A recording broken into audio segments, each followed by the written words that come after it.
It's quite easy in life, and particularly in our walk with Christ and our faith, to lose sight repeatedly of the big picture, and we sort of get involved in the nitty-gritty of the detail, and somehow we lose sight of the big picture. And Paul sort of took this young church leader back to what the message that he had to proclaim was. He said, this is a trustworthy saying, worthy of full acceptance, that Jesus came into the world to save sinners. And we kind of all know that, but we kind of just let it settle in the background and out of sight.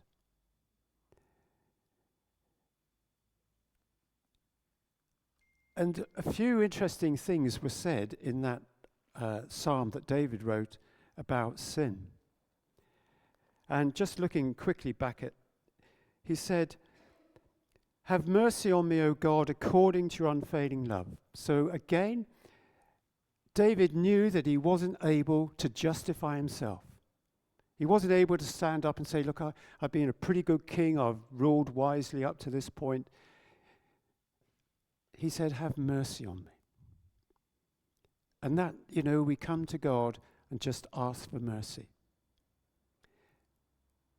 because of his unfailing love. According to your great compassion, blot out my transgressions.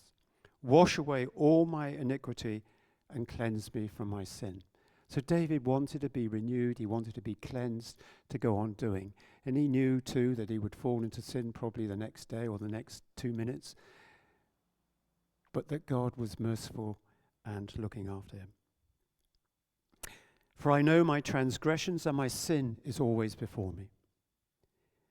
But here's a key thing, verse 4. Against you, you only have I sinned.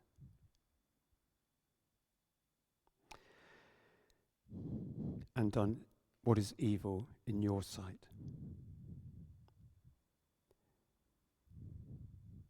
So that you are proved right when you speak and justified when you judged. What David was highlighting there when he said that all his sin was against God and God only, although it has consequences for other people, it's primarily sin is rebellion against God. It's kind of saying, I know you're a great God, and I know you've got all these rules and regulations and goodness knows what, but, just in this particular case, I think the best thing to do is, and you turn your back on God for a moment and do what you want to do, which, is what happened at Genesis, isn't it, chapter 3, when, take the fruit and you'll be like God. So rebellion against God is when we, in a sense, place ourselves in God's place. So all sin at root is rebellion against God. And if you think of that, you can now see why sin separates us from a holy God.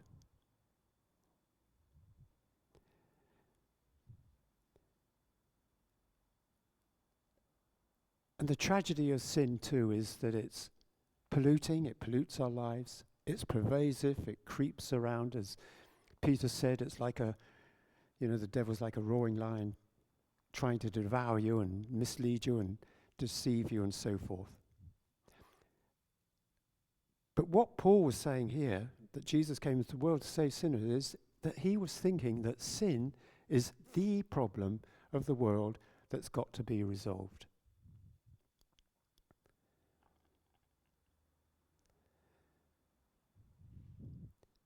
So in order for anybody to have a meaningful relationship with God, sin needs to be dealt with. And as we know, and we've just been singing some songs that point that way, that sin was dealt with by Jesus at the cross when he took on God's wrath in our place through divine self-substitution.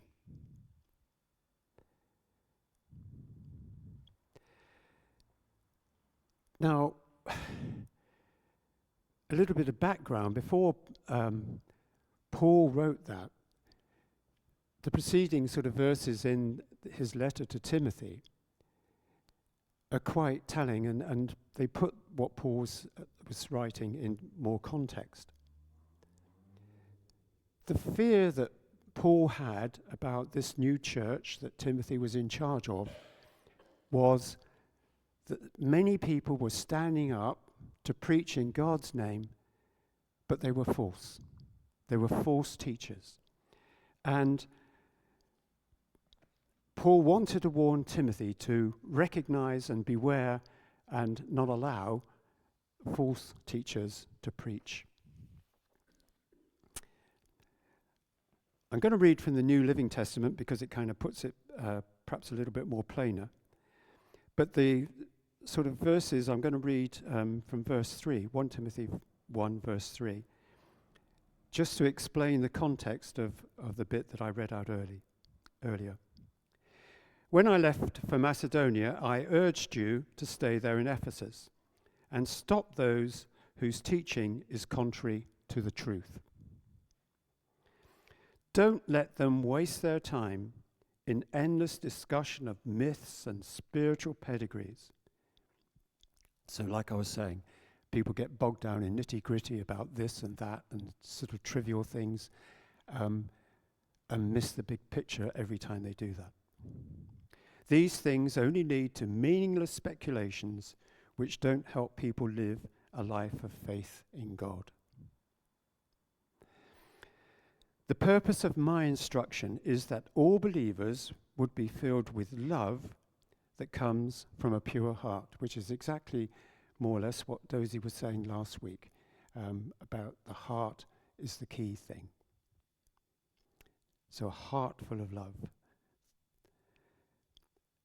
And out of that heart, because it's pure, he's saying here, from a pure heart, has a clear conscience, that love is pure. It's not kind of cupboard love or a love that manipulates others to do your will.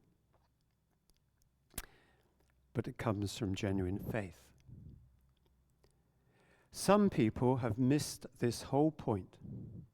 They have turned away from these things and spend their time in meaningless discussions. They want to be known as teachers of the law of Moses, but they don't know what they're talking about, even though they speak so confidently. We know that the law is good when used correctly, for the law was not intended for people who do what is right. It is for people who are lawless and rebellious, who are ungodly and sinful, who consider nothing sacred and defile what is holy, who kill their father or mother or commit other murders. So he's kind of in tune there with Jesus when he said, you know, it's the sick that need the doctor, not the people that are well. So verse 10, the law is for people who are sexually immoral, or who practice homosexuality, or are slave traders, liars, promise breakers, or who do anything else that contradicts the wholesome teaching that comes from the glorious good news entrusted to me by our blessed God. So obviously there were people around teaching that all these things were okay, yeah, you're just human, so it's going to happen. And Paul just wants the truth preached in the church. And that's a kind of important message and one that's as true today as it ever has been. And then Paul gets to that place that I read earlier. Paul thanks Christ. He thanks Christ who gave him the strength to do his work. Remember, Paul had this great Damascus experience where he says that he saw Jesus, and he thinks that, well, he's not thinking, he's saying that all his authority and the power to do what he was doing, and he did a lot, and he suffered a lot for doing it, that Christ alone gave him that strength. And for some reason, Christ gave him that strength, that position, that task, despite the fact that up to that point, he had been persecuting the Christian church.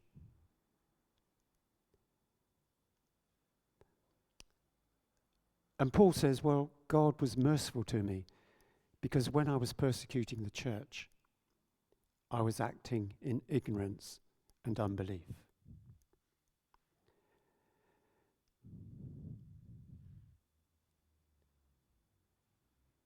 So Paul was generously and graciously filled with faith and love directly from Jesus.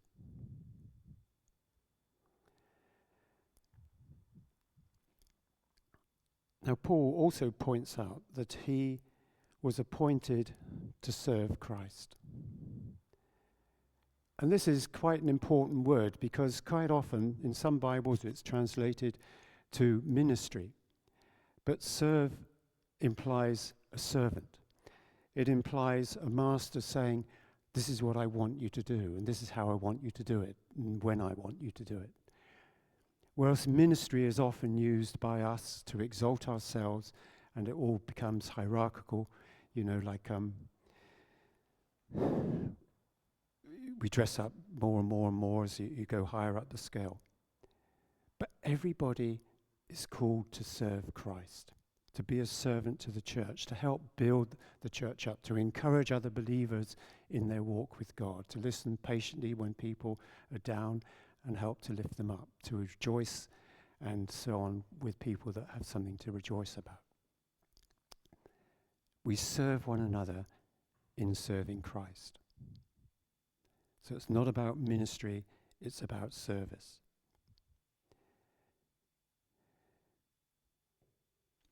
And as Paul wrote in Ephesians, we are called to serve Christ in order to build up Christ's church.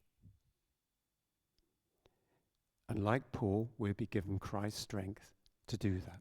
If we latch into the right things to do, God will always provide you the power and the strength to do it.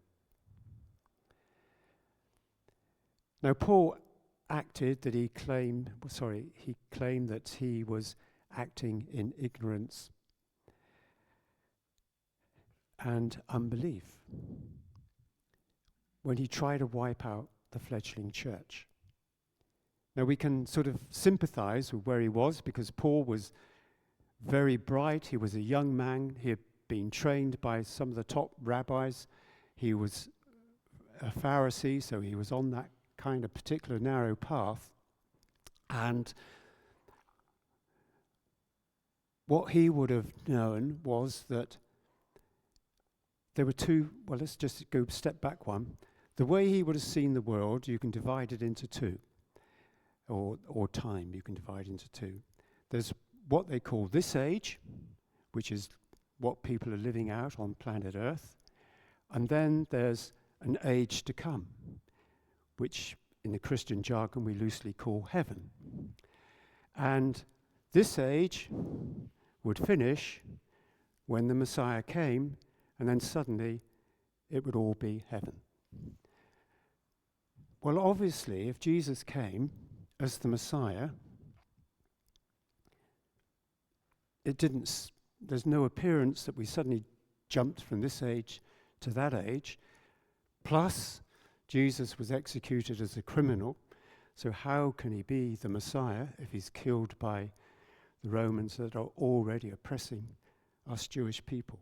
So we can begin to see the channel that Paul had been trained in was really quite well designed for him not to recognize who the Messiah was. Because he was expecting a Messiah that was different to the Messiah that God had in mind. Just to kind of complete that picture, as Christians, what we believe in is that, yes, we are living in this age, and the age to come still there, heaven, but we believe that the Messiah came, and now we're living in this sort of loosely called the end times, which started with Jesus' birth and will finish when Christ returns when he comes back the second time. So there's a kind of different picture there, different model. So we can see why Paul said he was ignorant, because he had all this sort of stuff in his face that kind of said, no, this cannot be the Messiah. And it's when he had that encounter with Christ that he knew beyond doubt. Well, he writes later, I discarded it all as rubbish, and I had to move on where Christ went and where he led me. And it's the same for us. When we get that encounter, I know when back in the 80s, when I was filled with the Spirit, the thing that really dominated my mind, and I've been going to church for a long time, was that God was real. Somehow I was beginning to see things happen that I'd never seen happen before, and I don't know, things just jumped out a lot more. It was like, I guess, going from like the old black and white televisions to colour and stereo and everything else thrown in all at once. God became real. And once you have that experience, then sometimes you say, well, not everything before that perhaps was not that useful. So Paul had acted on what he thought was correct, but when he had that personal encounter with God, he found out the truth.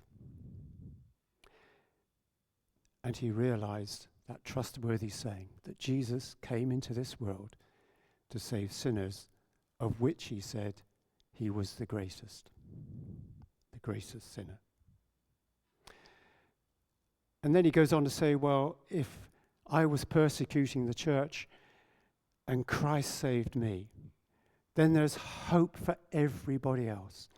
I'm an example to go out into the world so that nobody can think that they're beyond the reach of God.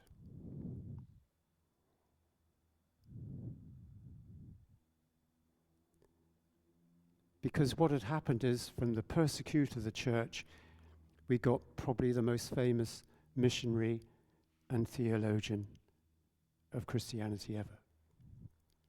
Such a jump that in future we can't say that anybody is beyond the pale. Everybody is within reach of God, God's mercy.